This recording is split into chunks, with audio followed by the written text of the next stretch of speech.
Mas vocês já chegaram a fazer trabalho de ilustração para empresa, logo, propaganda, algo do tipo assim?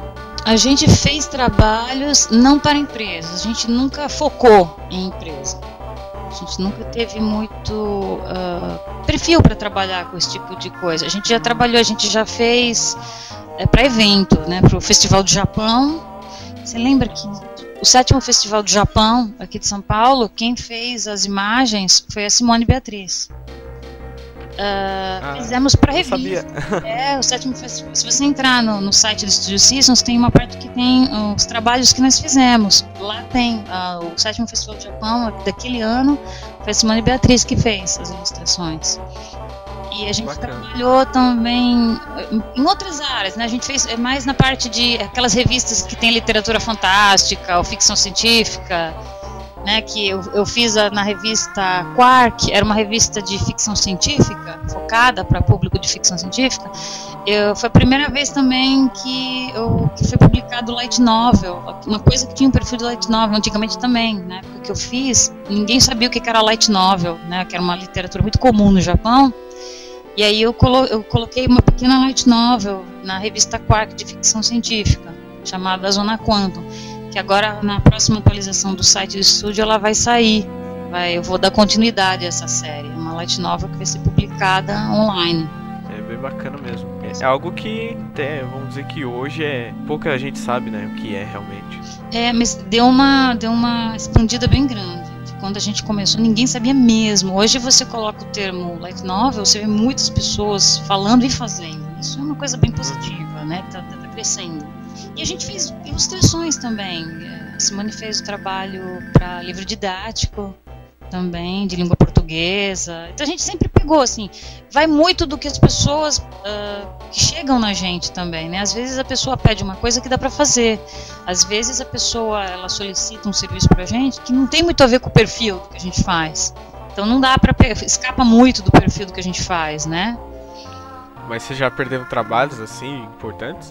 Não. A gente não chegou a perder nenhum. Geralmente os trabalhos que a gente não faz são trabalhos que nós mesmos não aceitamos fazer.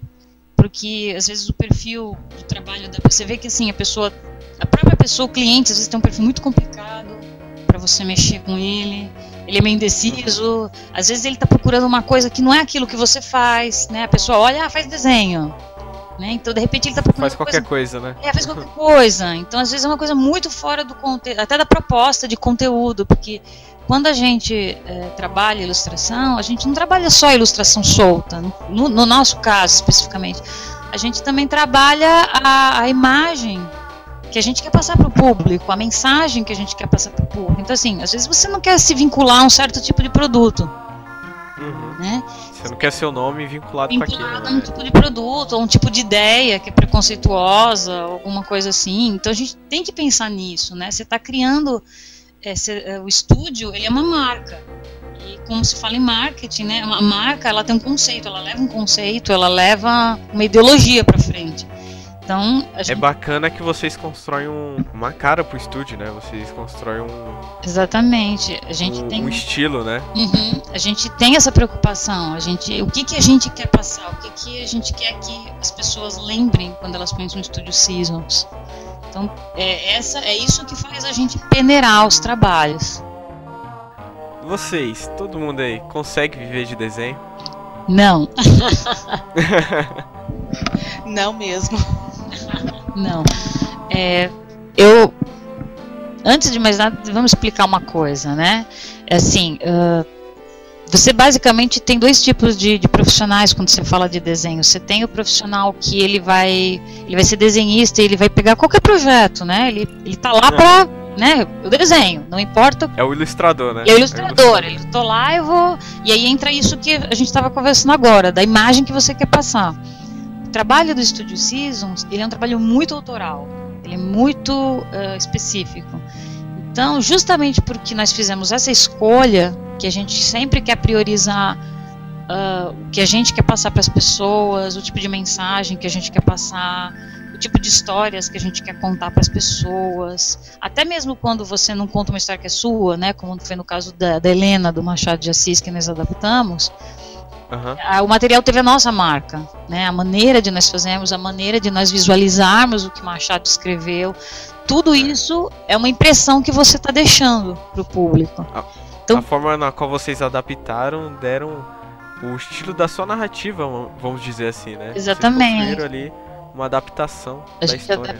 A gente adaptou, né, da maneira que a gente imaginou que poderia ser feito pela gente. Né? Isso. Outra pessoa faria de outra maneira e infinitas maneiras de fazer, né?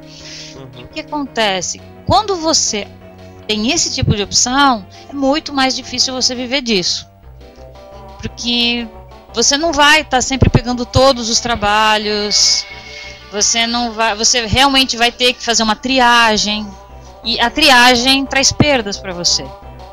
Então, nós temos projetos, temos. Uma outra coisa, os nossos projetos são de longo prazo. Projetos de longo prazo têm alto custo, né? E as editoras, mesmo quando as editoras elas publicam o seu projeto, elas não têm condições de bancar você, de sustentar você. Então, isso faz com que o retorno não é imediato, né? Não é um retorno imediato, né? O custo é muito caro, né? O custo de uma produção. Às vezes as pessoas não têm noção do quanto é caro fazer quadrinhos, né? Pelo menos no Brasil é muito caro, né? Então, você vai começando a juntar todos esses elementos. Você quer fazer uma coisa com a sua cara, você quer fazer uma coisa de longo prazo. Então, para nós realmente não é viável viver de quadrinhos, pelas opções que nós tivemos, né? Que nós escolhemos ter. Nós trabalhamos em outras coisas, que também são satisfatórias para nós, que nos ajudam, né? E felizmente estão interligadas com o que a gente faz, né? Então a gente até fala para as pessoas, quando as pessoas ficam meio desanimadas, né? Que falam, mas eu não consigo viver disso. Assim, não faz mal, faz o que você gosta. Você pode trabalhar numa outra área que às vezes vai até te ajudar, vai te dar uma visão diferente, porque você vai ter outras experiências, você não vai ficar fechado só naquele mundo de quadrinho, né, de fazer quadrinho, você vai ter outras experiências que vão enriquecer o seu conhecimento, né, vão te enriquecer como pessoa para trabalhar com quadrinhos, e para trabalhar mesmo com empresa, né, com editora, porque você está tendo outra visão, você está vendo outras situações, então isso é muito bom, é agregador. Vai dando uma maturidade pro que você está fazendo, né? Exatamente. E o pessoal que sonha em ser um ilustrador autoral, criar histórias autorais assim, ele meio que fantasia muito, né? Acha que vai fazer algo e algo vai vender e vai ter sucesso, né? Vai vender horrores, né? Então. Sim. O que você tem hoje em dia no Brasil, basicamente o que a gente testemunha, né, dentro da área de produção os materiais vendem. Mas eles não vendem num ritmo que consiga sustentar o mercado rapidamente, a curto prazo. Se você for comparar o mercado de quadrinhos autorais aqui no Brasil com o do exterior, é até intrigante, né? Porque lá eles brigam pra ver quem lê mais, aqui a gente briga pra quem vai comprar, né? Que editora vai lançar. Tem isso. É que o Brasil realmente, nesse aspecto, ele ainda está muito cru. Ele ainda é muito cru na parte de criar, de produzir coisas. Você tem muita gente fazendo, e essa é a parte engraçada. Você tem muita gente com ideias, muita gente produzindo no Brasil, mas você vê que está tudo muito espalhado. Você vê as pessoas produzindo de maneira independente, fazendo, né, as linhas alternativas, fazendo publicação independente, que é uma tendência que lá fora já é consolidada. E aqui, o pessoal agora... Aqui é o padrão ainda, né? O pessoal tá começando a emplacar agora a ideia do independente, que é sempre... E isso é uma coisa que a gente sempre percebeu, né? Parece que é uma coisa meio marginalizada, né? Como se fosse assim, olha, se você não tá na banca, você é um fracasso. Que é o contrário, né? É o contrário. Qualquer um pode estar na banca. Então. E assim, o pessoal... tem muita essa vontade de estar na banca, né? Estar na banca é bom? Mas nem sempre é viável. Por exemplo, nós... Felizmente, tudo que a gente fez sempre acabou caindo na banca.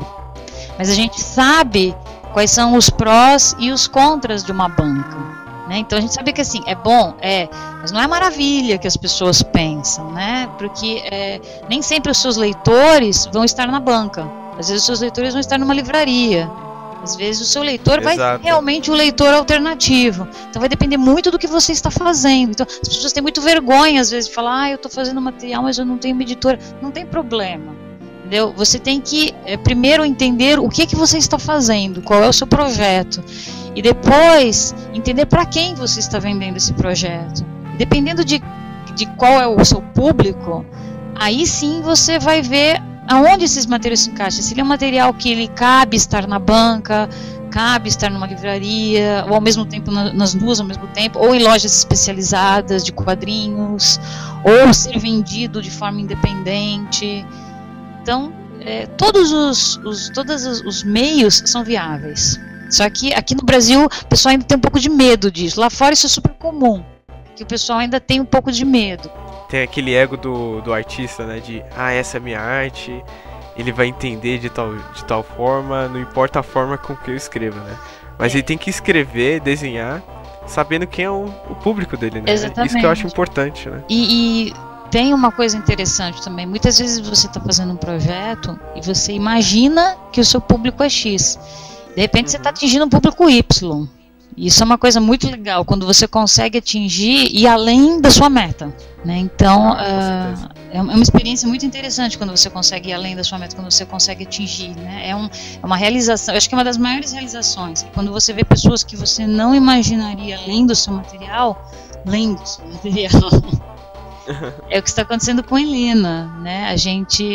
Quando a gente projetou, né, toda a estrutura, a gente falou assim, a gente tinha uma noção, né, de quem ia ler o material, né?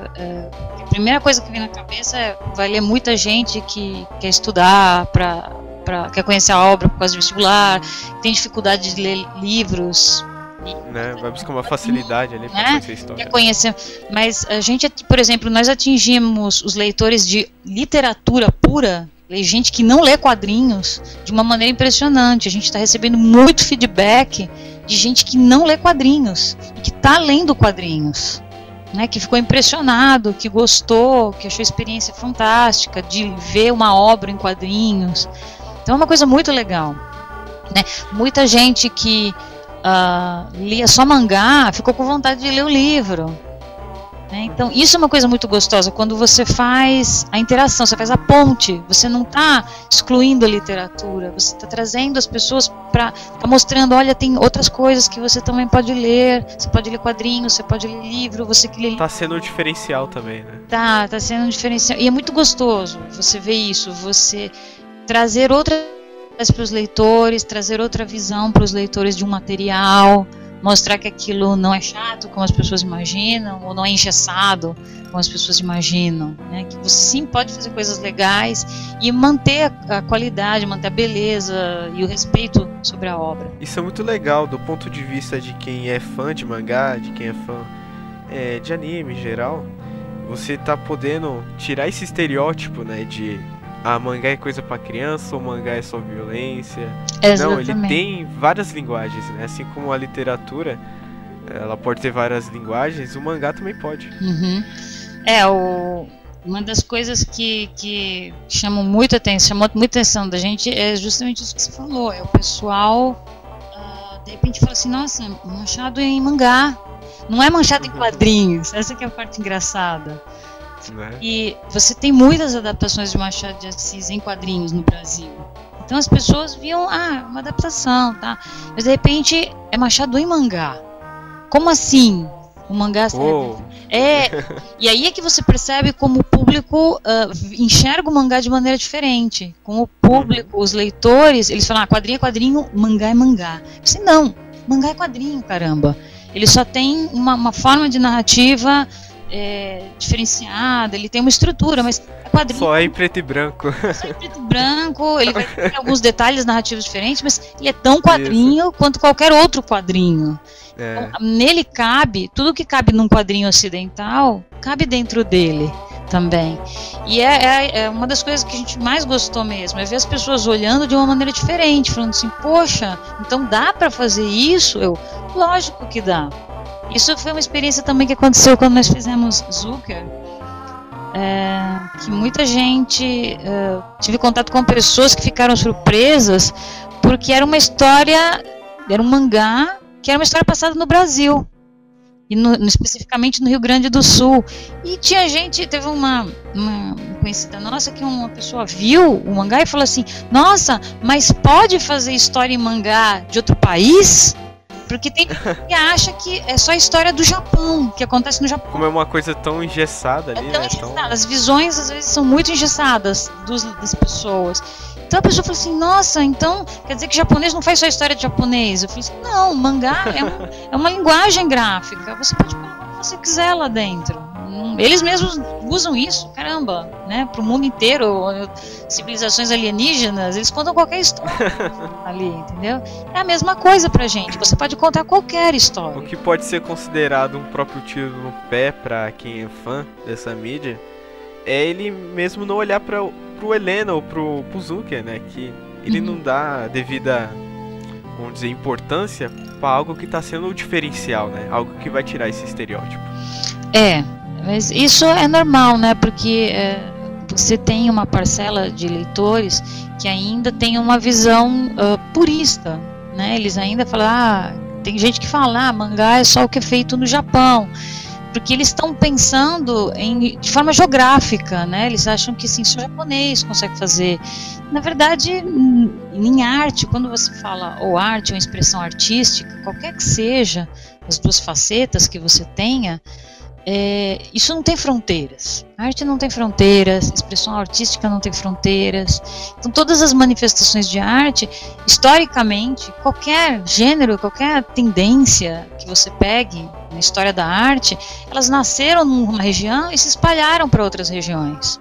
Quadrinhos não é diferente, entendeu? Então é uma visão que às vezes, engraçado que já teve uma época que foi mais forte, acho que hoje está um pouco mais, o pessoal está aceitando melhor isso, está um pouco mais suavizado, isso você ainda tem nichos puristas, mas você está tendo um público e é legal, é um público que é o público mediano, que é aquele público que não conhece mangá, mas ele está aceitando bem o fato de que, além de ele ser um material que ele é feito lá fora, ele também pode estar sendo feito aqui.